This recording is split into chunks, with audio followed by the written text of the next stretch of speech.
Hey YouTube, it's Charles the Redneck Nerd coming at you with another knife review.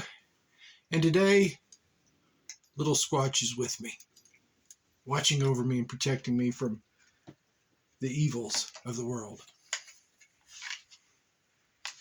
If you believe that, I have some swampland in Arizona that's for sale cheap, and I will get it to you as soon as I can. Contact me.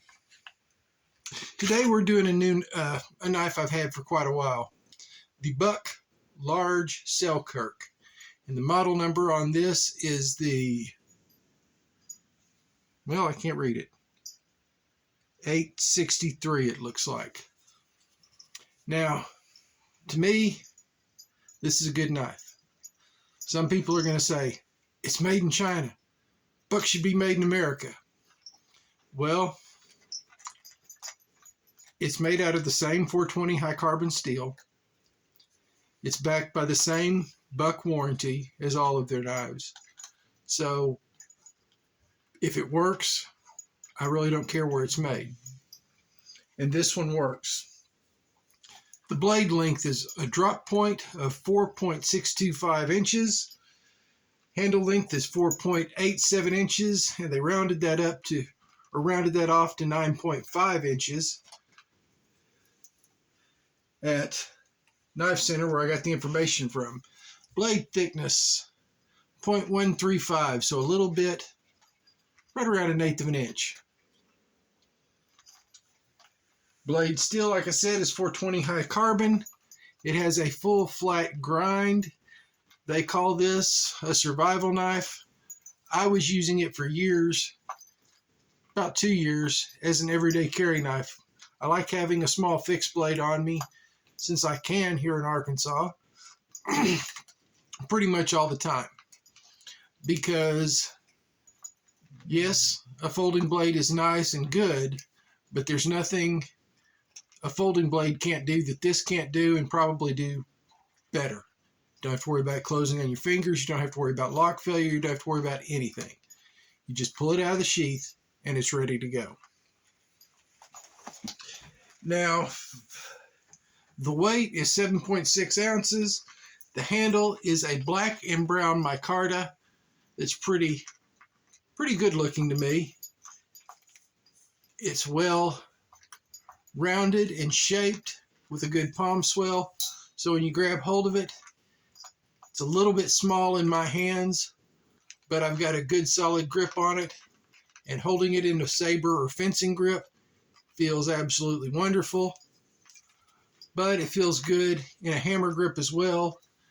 It does have an integrated hammer pommel. It is full tang,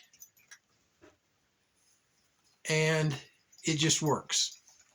The sheath it comes with is Kydex. Well, actually, they call this injected molded nylon. Might as well be Kydex. It does have a screw. Got the screw head, I think, on this side. You see, it's just regular flathead screw that you can adjust the tension on to tell how tight you want the fit to be. You can get it where it comes out fairly easy, like I have it, or you can get it where you've got to wrestle with it to get it out. It normally comes with kind of a proprietary system to attach it on the back of the sheath. There's a flat plate, and underneath that flat plate, it normally has a small fire steel and fire steel holder. Haven't tried out the fire steel, never had call to. I'm sure it's going to work. It also has a whistle, I do believe. Yes, it has a whistle. And that's caused my cats to decide they want to visit me. Now, since they marketed it as a survival knife, I'm sure that's why they included that. But like I said, it does have a proprietary type system. There's a flat plate. Then there's a second flat plate that attaches to that flat plate. And that flat plate is the one who actually has the belt attachment on it. I opted to, since I could use the Tech-Lock style lock on this, to go with it. And this one's the one with the push button that as soon as you push the button down at the bottom, it pops open. I didn't reattach the fire steel to it because I have no real need of a fire still since almost all my traveling is in town. If I was going out into the woods, I would probably go ahead and attach the fire still just to have an extra source of fire with me, even though I do always carry a Bic lighter.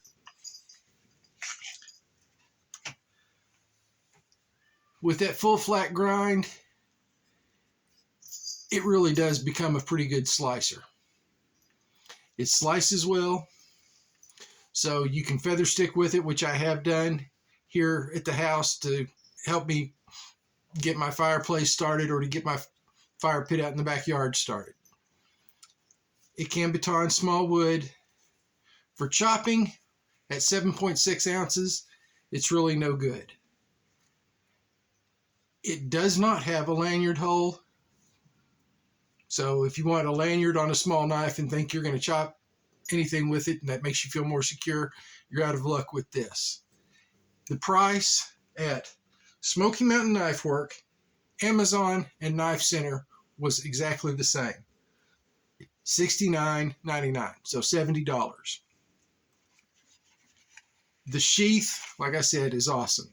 The knife itself works great for everything. Now, like I said, I spent about 2 years carrying this on my belt. If I left my house, this fixed blade was on my side for about 2 years. In that time, what it mostly did was open mail, open boxes, break down cardboard boxes, and you can break down a lot of cardboard boxes before you even need to touch up the edge. And some feather sticking, batoning some small pieces of wood to help with getting a fire started as heavier kindling. Never had a problem at all. The edge never chipped, the edge never rolled. Buck's quality control to me on this, at least the one I got, was spot on. It is an outstanding knife. For $70, it is a little high priced compared to some of the Buck USA made knives you can get, but it is full tang. It does have what I think is a better grip. It does have a hammer pommel on it. So it's actually, to me, a more complete knife, and to me that kind of justifies the price. Now, $70 to me is not a budget EDC blade. That's getting more into the middle range, where you've actually got, I have to actually at least think about, is it okay and do I need that knife? This one, when I saw it back several years ago, probably 2015, 2016, to me was worth it. And today, if I didn't have my SE4 HM on me all the time, this or the Buck Mesa would be the one I would carry. They're both about the same size, weight, and they both work about equally well. So, to me, this knife sheath is a buy. For an extra, I think I spent $7 on this on Amazon. Get the Tech Block clone, and it works. And it works great.